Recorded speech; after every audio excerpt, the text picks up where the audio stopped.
Good afternoon. It is December the 6th, 2014. Haven't taken many videos this fall. Actually, don't think I've taken any videos. Just a few in the summer. But thought I'd do one today of what's going on in my part of southern Ontario. So far, today's not that warm. It's about 3 Celsius, which is 36, 37, something like that.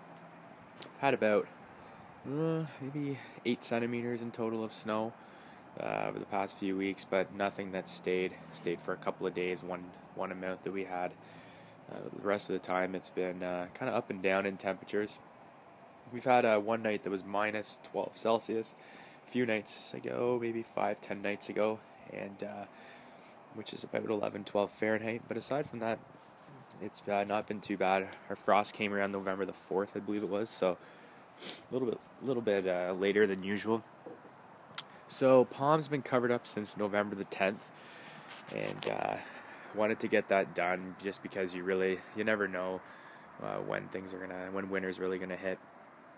And I'm glad I did, because it was the following week after I covered them up that we had a week really cold stretch, and we had that cold night and some cold daytime temperatures. So you can have a little quick sneak peek in here, probably without me. Not sure what you're seeing in there.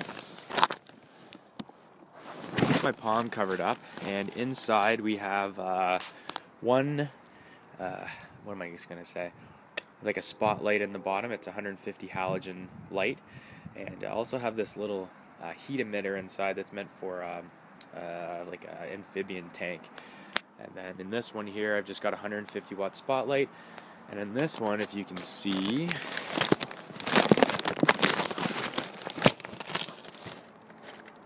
all I have in there is a reptile light. It's a 40 watt like heat bulb.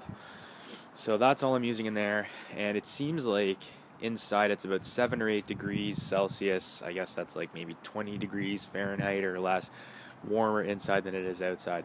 And one good thing that I've noticed so far is I have zero condensation inside, which has always been a problem for me.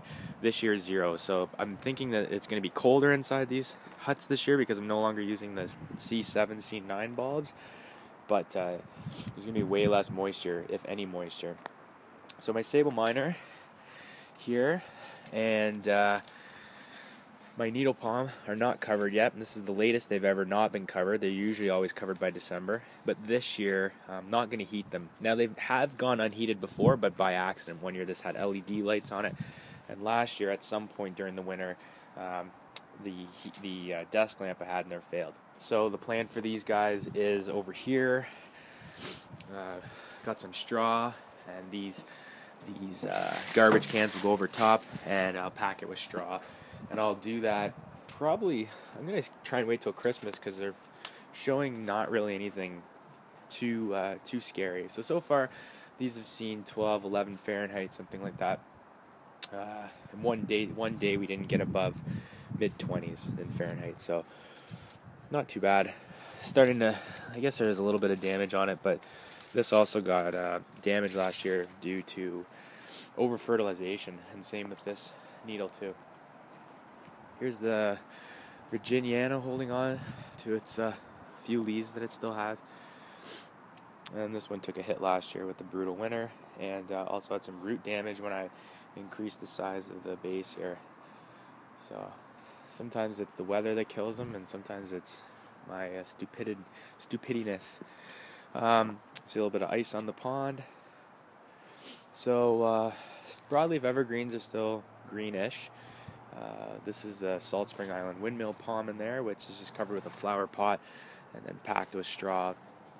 And this is winter number 4 for it. You see my rhododendrons. This is the leather leaf Mahonia right there. And this is leather leaf, not viburnum. Oh man, I forget right now. This is crazy. Leather leaf, viburnum, and leather leaf Mahonia, I'm thinking. Yeah. And Yucca glauca. This is some evergreen Daphne here. First year it's going in. There's a Nandina domestica under there. That first winter, so I'm just giving it some extra protection. There's a fern that I dug up from where our campground is, and it's still green, which is pretty cool. And then there's a European fan palm under there, just with some straw. Got some bamboo that's still green, banana wrapped up under there with straw. Probably won't make it. Burkwoodii, no, not Burkwoodii. Different. What is this one here? It's a viburnum. I can't tell anymore. It's evergreen though. Got a holly, Sasa palmata, big leaf magnolia, my American holly, which seems to go through every winter with no problems, and another Mahonia here, Oregon grape holly, rhododendron, and then I've got my peppermint grass under there with straw and a cover. It's not really rated for my zone, but I'll try it out. I've got some more tree-forming hollies here. Castle Wall, I believe this is called. Suppose it gets 12 feet tall, which I hope so, because I love tree-forming hollies. D.D. Blanchard here that I planted this year. My Bracken's Brown Beauty that I had for a number of years bit the dust last winter, which was really difficult for me because I loved it. So this one is not as hardy as some of the others. We'll see what it does. I got it pretty cheap. And here's another American holly, going through its first winter. Another viburnum here that's like a semi-evergreen. And then I have a Magnolia Edith Bogue that's been here 5 years. And this year I decided to just cover it with a garbage can and some straw, just because I wanted to go through the winter. And last winter kind of scared me. And I just want to make sure that it gets through this one and maybe puts on some height.